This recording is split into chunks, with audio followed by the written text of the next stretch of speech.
What's up? How you doing? Here we are. Beautiful night tonight. Beautiful night. A little bit foggy over there, and has a little bit of a tropical breeze blowing. Helicopter, but very nice, very nice. So I'm out here, my daughter's science project here. So.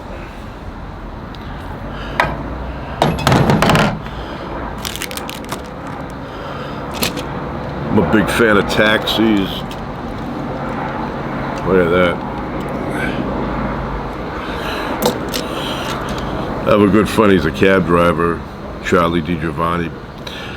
Best cab driver. Been driving for 60 plus years. A lot of time, a lot of experience.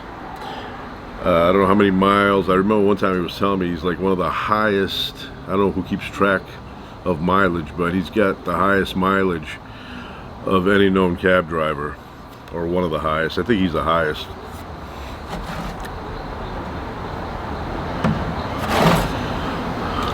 And I especially like these kind of cabs, the old-fashioned 1950s. Well, this one has a super engine in it, but you get the idea. In high school, there was a teacher. I didn't have him, but there was a teacher in my high school who had one of these cabs. It was no longer a cab. He had painted it blue, light blue. And one day I was walking by and I looked in the window, and I go, wow, there's a lot of legroom in the back seat. It was like a big gap. Huge cars, I'm sure gas guzzlers. Although the car behind me, you know, same thing.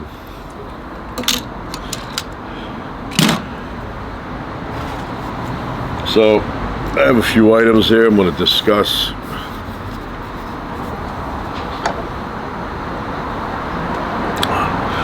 That's the Colonel. Now, he wasn't a real Colonel. I think that was kind of like a name friends would call him, or a nickname, Colonel. Try and open this.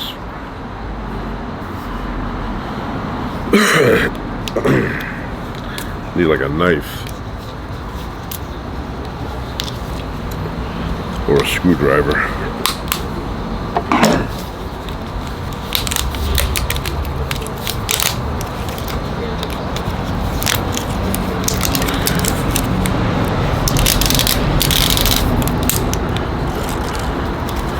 They say rain is coming.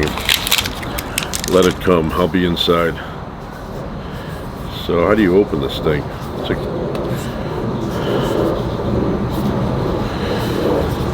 if you can't open it, just break it. I don't want to break it though.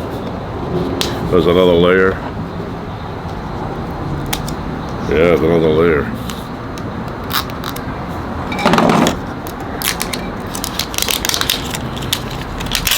If somebody gave me a Christmas gift wrapped up like this, I'd tell them take it back to the store. Too much work. Anyway.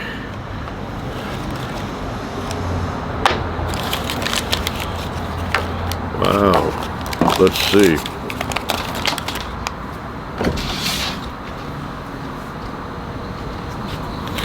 Let's see what this is. Number one. What's behind door number one, door number two, or door number three, or number three? Let's make a deal with Monty Hall. Wow, what is this? It's tough to grab these things. Is this mashed potatoes with gravy? Yes. Look at that. Mashed potatoes with gravy. Very slippery. That's one. Look at that. The plate from Kentucky Fried Chicken. See, anybody my age knows it's Kentucky Fried Chicken. I don't know if you can see that. Kentucky Fried Chicken. And then frying became an issue, so they changed it to KFC. Oh, little biscuits. These are hard to get a hold of. Little biscuits. Put them there. What else do we have?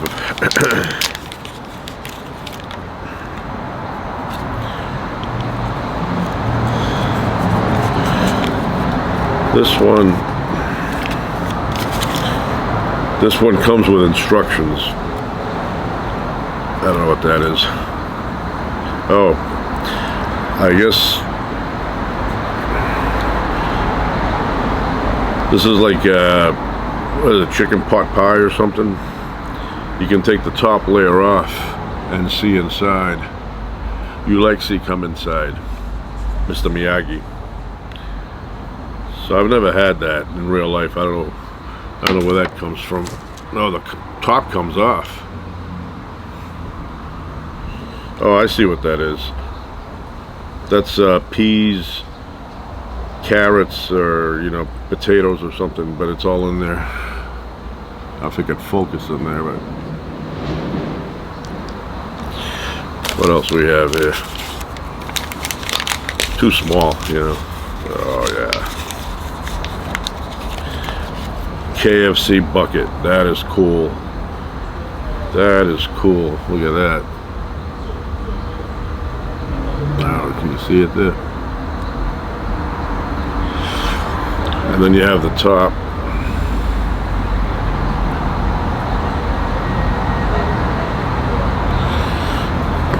The bucket.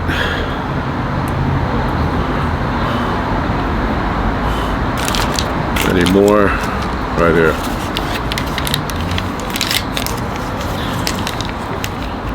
Oh, an open bucket. That is cool. I'm a big fan of the Colonel.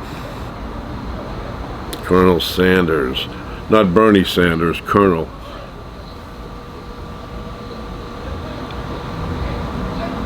Look at that.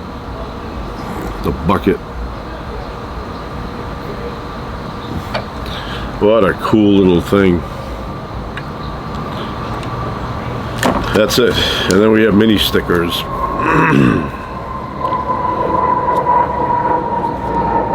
Sounds like it's falling. Oh no, these aren't stickers. This is 20. So you collect 20. There's 20 of them. Oh yeah, these are cool. Nice. So I'm a big fan of KFC. I don't eat it often. Once in a blue moon, whenever it's blue, I go and I get Kentucky Fried Chicken.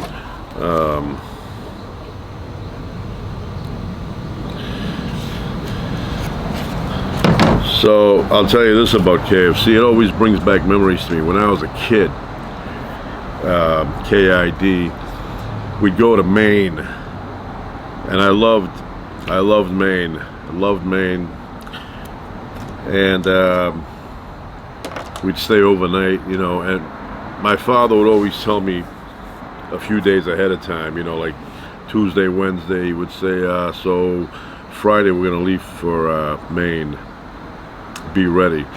And I would get all excited. I'd be very, euphoric the whole week, just on that information alone. And I've said this before, but I'm gonna say it again. I had a cabinet in my room, and on top it had marble, 4 marble pieces. You can put your hand underneath and push them off and look inside. And inside I had books, and then in the back I had an empty, a cavity, an empty area there, and I had a jar, plastic one, and in there I had dimes, and on top of the dimes I had rags, and that was my secret dime collection. And it wasn't a collection of old dimes, but it was a collection of dimes that I would eventually use for skee ball up in Maine. There's a place up there called York Beach, not York Peppermint Patty, York Beach. And they had all these old video game machines, Zoltar, those kind of machines. It was fun for me. I loved it. But one of the things that was my favorite was the skee ball, and back then it was 10 cents. So I would always, put the change in there. And by the time we'd go to Maine, I would have $4 or something in change, dimes. Even now, when I hold dimes in my hand, they bring me back to that time. Good memories. So I'd get ready, Friday school, and I'd be thinking about Maine all day, and then finally, boom, out of school, I'd cross over, run home. It's probably one of the few times that I didn't make a pit stop at the railroad tracks. So we drive to Maine, couple-hour drive, maybe more, and then we'd get there at nighttime. In the wintertime, it was like cold up there, and that house, little cottage, it had a fireplace inside. So I couldn't wait to get in because I loved lighting up that fireplace, and they had a nice soft couch there with a black and white television set, and they had a lot of catalogs. So I would collect wood from outside in the dark, and then I'd stack it up and we'd light it, and it was awesome. So there was a big window in the front, had a chair, you could sit and watch television in front of you, fireplace next to it, and then out this way was a big window that you could look out and see the quiet street. Every once in a while there was a lonely car driving by, and my father, he would say, "Anybody hungry?" And I'd say, "Of course we're hungry." And he was, "All right, I'm gonna go get some food." And he would take off and come back like a half hour later with a big thing of Kentucky Fried Chicken and all the accessories, including the corn, the coleslaw, the mashed potatoes with gravy. And back then they had amazing bread. They don't use that anymore. It was like that Hawaiian bread. You know that Hawaiian bread you can get? Delicious. Now they have biscuits. They're crusty on the outside. They're okay, but I like that nice soft bread with a little bit of butter on top. So when I have Kentucky Fried Chicken, it reminds me of the nights up in Maine in that nice cozy little cottage where the only room that had heat was the room that had the fireplace. The rest of the house was freezing. So the next morning I would wake up nice and early, and you could see your breath. That's how cold it was in the room. I'm surprised the pipes did not burst. So anyway, you'd see your breath, you'd get up, and the floor was ice cold. It was like walking on ice cubes. And I'd be the first one up because I was so excited. It was something that spoke to me. So I would go into the living room area, and I'd stack up the wood and light the fireplace, and slowly you get that nice aroma and then that nice warm feeling.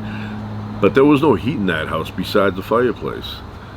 And then once that was done, I'd eat a little bit maybe, and then I would open up the front door and off I was to the woods in the back. So when I was a kid, a baby, I spent a month there in that cottage. The longest time ever. No, a couple of months. 2 months. So good memories in Maine. Wells, Maine is the actual place, and York Beach is not too far from there.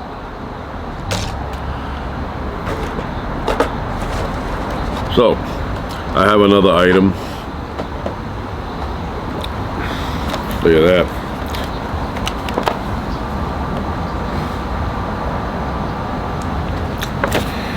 BMX. I'm a big fan of BMX bikes. Redline, love Redline. Always wanted a Redline, but never got one. Apparently they were too expensive, too much money. And I had a bike.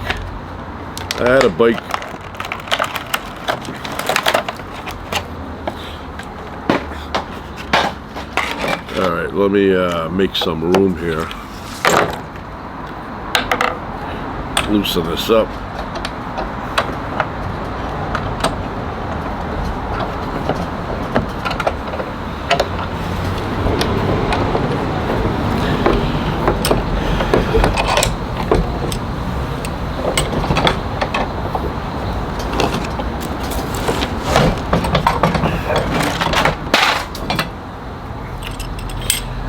Hold on here.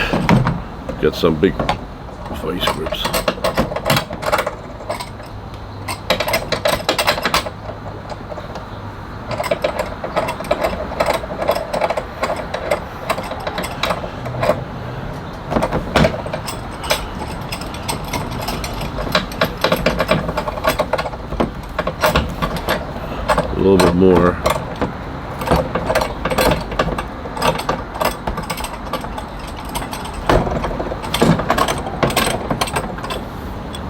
Look at that. C-clamp.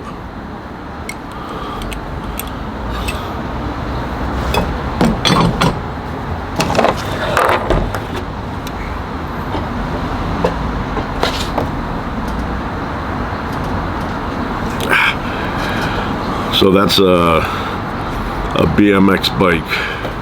Look at that. Designed for jumping.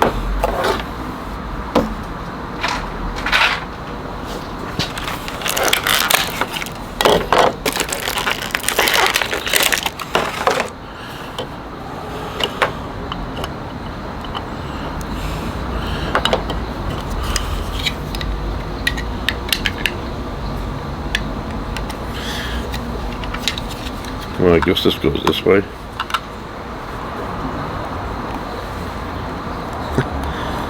There we go. I don't know why you need that.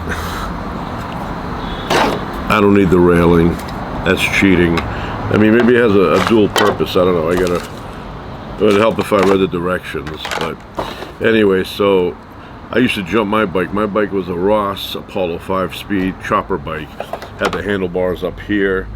But somehow I became used to that shape, and it was just perfect for me. I mean, if I tried to jump something like that, I'd probably wipe out. But my bike had the design that my body and mind, it was used to it, so I could jump with it and land most of the time perfectly. But I really wanted a BMX and a Redline. So look at that, you hit the thing and boom. I had built ramps in my basement. I had wood in my basement. I made ramps, and they would last for a short period of time, and then the force would just break them. You know, I wish I had something like this. Look at that. Nice grade. Wow, this has a pedal that makes the back wheel spin. That is so cool. But these are the bikes designed for jumping, and back then we didn't have these things in the front, you know, or the back. That you could add extra people.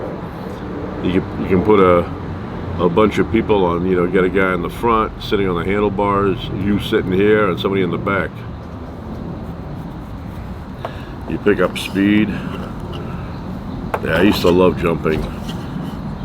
If I do it now and I fall, I need help getting up. Need help getting up. Look at that. Good lift, you feel it. That's what you need, one of these.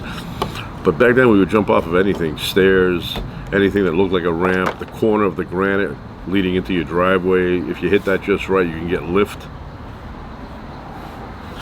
And my bike, you know, my bike was amazing. I loved it. You know, the only problem was that it had spokes that were not heavy duty. So every time I made a jump, like bikes like this have heavy duty spokes, so you don't get that wobbly warped tire.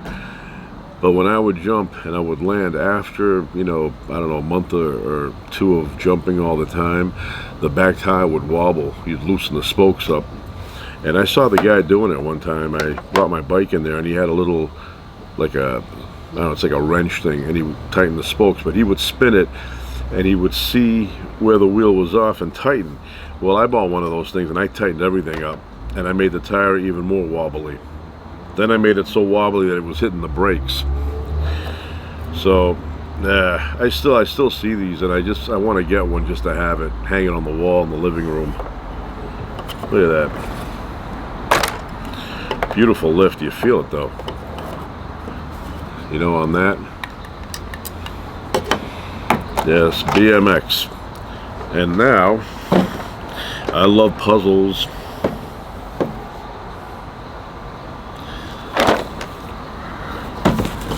A lot of people don't know, some people do know, I'm a big fan of lighthouses. Lighthouses. Sometimes I go on Google Earth, and I will search for lighthouses. There's, I've said this before, and the people that own it or run it don't care. But I wrote them an email one time asking them to give me permission to be able to stay in a lighthouse overnight. Overnight. I'll sign the waivers. And I want to stay overnight when there's a big crazy rainstorm with thunder and lightning and big waves crashing and all that. And the lighthouse is St. George's Reef. Got to go north of here. It's out in the ocean, about 6 miles out. And they give tours, but I don't want to tour with the rest of the, group. I want to go by myself. Get a bag, brown paper bag with a sandwich inside, nice beverage, nice beverage, maybe a nice Sprite or 7-Up with ice. And I want it to be there when there's a storm, lightning and all that, waves crashing at night. But I wrote them a letter. I wrote them a text, and they said, "Oh yeah, we'll forward this to, I don't know, the captain of the lighthouse. I don't know." I never got a response. But anyway, here's my puzzle.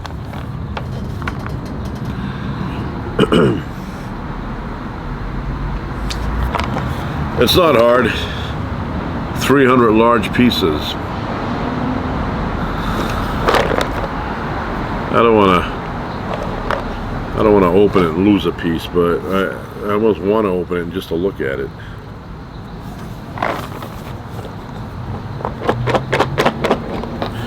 But they have it sealed.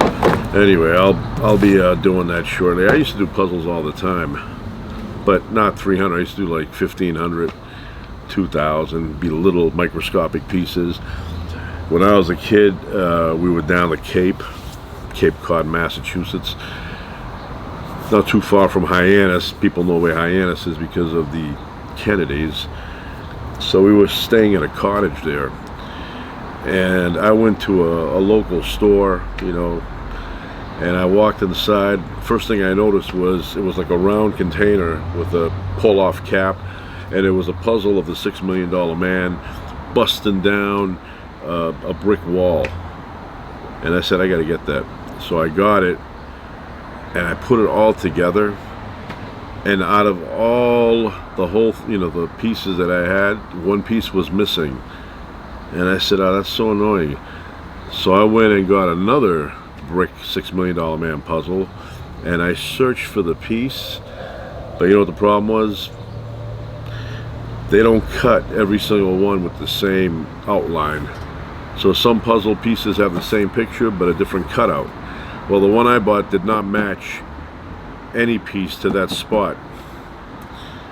So I left it blank, and then eventually I tore it apart. But yeah, I love lighthouses. If anybody knows anybody for a lighthouse entrance at St. George's Reef, let them know I'm interested. I will sign a waiver. I will not sue if I fall down a couple of stairs or fall into the ocean. I'm doing this on my own, and I would appreciate it if they can let me be in there during a rainstorm. There's a plane going by.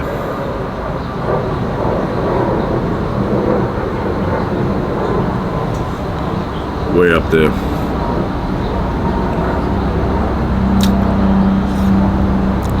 I get on a plane and I'm flying somewhere. I'm always looking out for UFOs, but zero, nothing, because nobody's coming here. Why? You know why nobody's coming here? They're not coming here because our signal from here has reached them with bad information.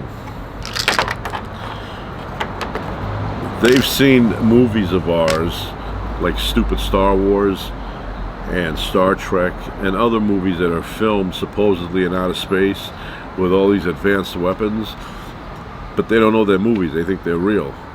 The aliens think that those things are documentaries, and so they see that and they go, we can't go there. Those people are dangerous. They have these advanced ships. They shoot lasers. They could hit you from a million miles away. So they've shut off their radio technology that's aimed this way, and they stay away from us because of our movies. Yeah, they think Star Wars is real. It's not real. One of the worst movies ever made, Star Wars. Not a fan of that movie at all. I think about it and I just want to hide when something comes out because my people, my bride and my daughters, they love those movies and they drag me to go see them. And then I'm trying to doze off to fall asleep and I get elbows because they claim that I snore. They claim I snore and the theater can hear me, so I get nudged. And I'm thinking, man, what can I do with the snoring? Can I put duct tape around here so I don't snore anymore? Because I want to sleep through the entire movie. There's nothing worse. There is nothing worse than going to a movie theater to see a movie that you can't stand. Time goes by about 5 times slower. You know how people say when you're younger, time goes slower. You get older and older and older, time speeds up because of your perception. Well, for me, time at my age slows down again when I see a movie I don't like Star Wars. Anything that's a derivative of Star Wars, I do not like. And if you really want to torture me, put me in a movie theater to watch Star Wars, make me nice and hungry before we go there, and then make me lamb or something to eat in the theater. That would screw me up psychologically. I cannot eat lamb. I don't like the flavor of it. I don't know who came up with eating lamb anyway. They look like Dobermans. You know, if you're cooking a whole lamb, it looks like you're cooking Dobermans. You know, I mean, I understand, you know, bull, cows, steers, that kind of stuff. And bison. I did not know how good bison was until one day I was watching YouTube channel. They're those guys, they're like the Butcher Brothers or the Butcher Twins, a couple of guys there, and they're experts in cutting up the meat. And one day they were talking about bison, and they were saying how surprised they were the first time they had it, how good it was. So I said, you know what? I trust these guys. I watch them all the time. I'm gonna go get a piece of bison ribeye or whatever. But they say don't overcook it, otherwise you destroy it because it's really low in fat. And if you cook it too well, it'll become difficult to eat. So I cook it 4 minutes each side. And the first time I had it, I cut it. It was so sweet. Like sweet meaning more sweet than the regular meat, and and I was surprised how good it was. But I will say this: one time my wife and I were driving through, maybe it was Oklahoma, and there was a place that had buffalo steaks and stuff like that. So we said, we'll go inside, we'll try it, give it a shot. So we went in and I ordered a buffalo burger, and when it came, I ate it. But it was very gamey. Did not like it. Did not like it. I walked out of there and I told the people in the front, thumbs down on the hamburger. Not that good. Not that good. So, anyway, that's it. It's getting late. And, you know, we'll call it a night. Call it a night. Alright, ciao for now.